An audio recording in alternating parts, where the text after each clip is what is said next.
Meron po kaming tiyuhin, bali asawa po ng kapatid ng tatay namin, no? Kinamatayan po niya yung takot niya sa kapre. Kinamatayan niya. Hindi ko sinasabing ikinamatay niya, ha? Of course not. Pero whenever mine-mention niya yung experience niya, talagang natatakot pa rin siya. Sabi ng auntie ko nga sa akin, sabi niya sa akin ganun, ay mas maganda, huwag mo nang babanggitin kasi tuwing naaalala niya yung experience niya, minsan nagpapanik yan. Minsan talagang sumisigaw daw. Minsan napapanagiripan pa niya yung nangyari sa kanya. Ano ba yung nangyari sa kanya? At saka ipapaliwanag ko sa inyo mamaya, ano ba yung mga engkanto, ano ba yung mga elemento na yan? May mga nunusa-punuso ba? At higit sa lahat ng tanong, may kapre ba? Isa lang ang sagot ko, yes. Check. Yun po yung nakita ng uncle ko. Bali, uncle ang tawag ko kasi asawa ito ng kapatid ng asawa ito ng tiyahin ko na kapatid ng daddy ko. So, nangyari po ang lahat Biyernes Santo taong 1978. Alam nyo, during that time daw, ang sikat na movie, no, na palabas dito sa Maynila, maski i-check nyo pa sa mga Googles nyo, yung Saturday Night Fever ni John Travolta. Sikat na sikat dati si John Travolta. At naaalala ng auntie ko, pinanood daw nila yun ng uncle ko na namatay nga, no?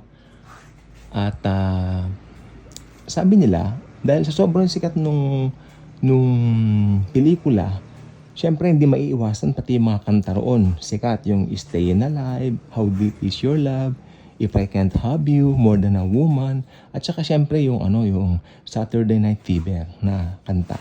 Yun. At bumili raw sila ng plaka nito.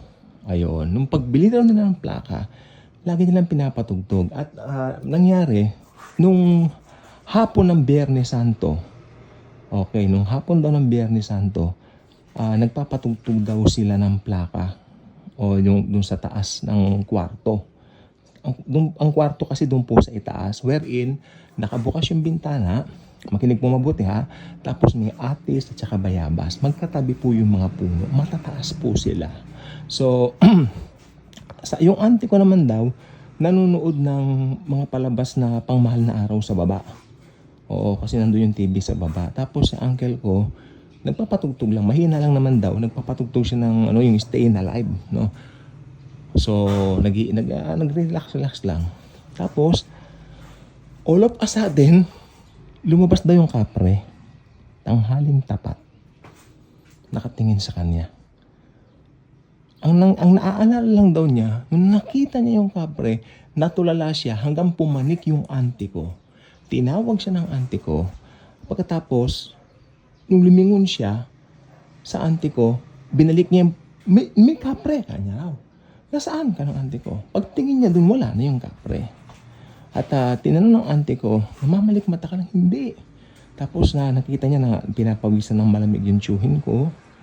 At ang tawag dito, hinahabol yung paghinga. So kinuhanan pa niya ng water, no? At ayun, ikwinento niya, nakikinig lang naman ako ng music, tapos biglang lumitaw yung kapre. So ikwinento niya yung anyo ng kapre. Yung kapre daw, napakalaki. Tapos may hawak na sigarilyo. Yung usual. At simula noon, yung kwartong yon, isinasara na nila lagi yung bintana. Pero ang ginawa ng auntie ko, tsaka yung uncle kong yon, lumipat sila ng bahay. Somewhere dito sa Maynila, dito rin sa Sampaloc.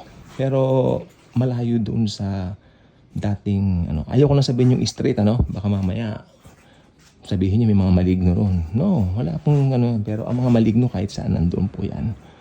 Lumipat po sila. Isipin po ninyo to, tanghaling tapat lumabas yung kapre. Why is it so? Ano po ba ang Bible na paliwanag dyan? Or biblical na paliwanag dyan? Sa Bible, ano po ba nakalagay dyan?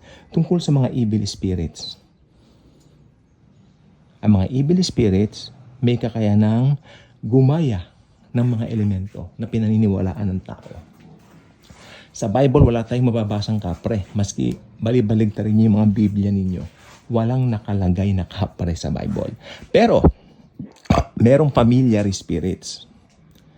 Alam nyo, ang daddy ko, namatay po yung kanyang nanay, which is lola ko po. Noong namatay po yung lola ko, nandoon po ang daddy ko sa tabi niya. Tapos, hawak niya yung kamay. Kitang-kita niyang nalagutan ng hininga yung nanay niya. Parang ako rin po sa mami ko.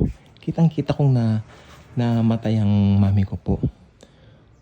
Kitang-kita ko, pasado 10:00 ng umaga. No? So, ayan po ang pareho kami ng daddy ko. Pero, sa daddy ko, sobrang tanda na po nung nanay niya.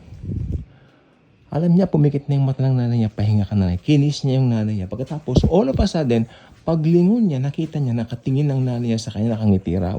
Ang daddy ko isang Kristiyanong matibay sa pananampalataya. Be gone in Jesus' name. You are not my mom. Patay ng nanay ko.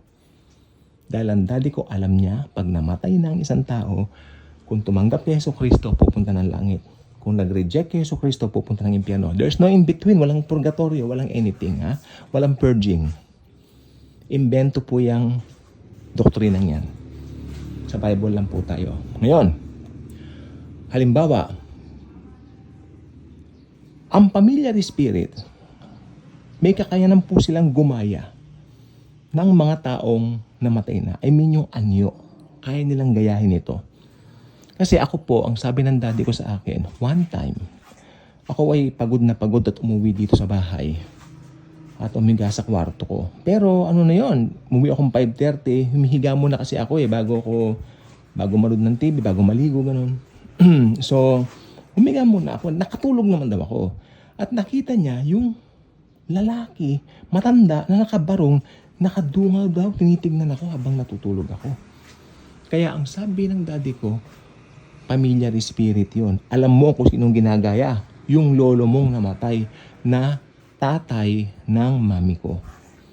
Yun daw ang ginagaya. At nakita rin yan ni Ate Weng, na kapitbahay namin. Si Ate Weng po, medyo tinatamad siyang maglaba kapag mainit.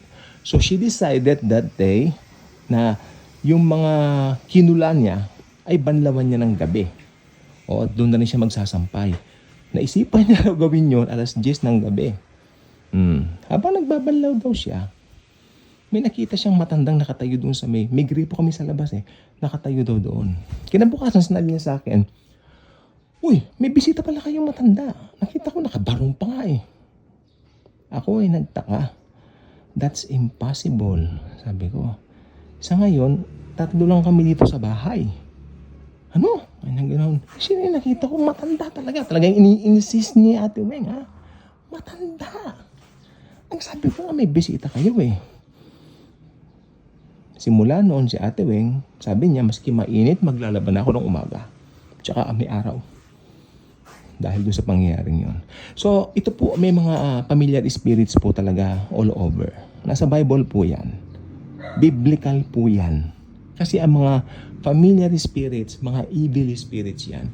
Ngayon, dahil mga Pinoy, naniniwala tayo sa mga folklore, ng mga kapre, mga ganyan, yun ang ginaya nung, ako ay believe ito ginaya yan nung evil spirit para magpakita sa tsuhin ko dun sa uncle ko. Biyernes Santo ng 1978. Paulit-ulit na kinakwento niya ng buhay pa. I will never ever forget that. Sabi niya. Namatay na rin po yun. Nung tsuhin ko yun. So hanggang namatay daw siya, talagang ayaw niyang napag-uusapan niya. Pero that time kasi, kwento na rin niya sa amin kasi kinukulit ko siya kasi narinig ko na tungkol dun sa pangyayaring yun. Pero hindi kwentong madalas yun. Basta, nung day niya, kwento lang niya sa akin. Sige na nga, para matagil ka na, para makita ko rin kung kaya ko na. Kanya kasi talagang, trauma yun eh.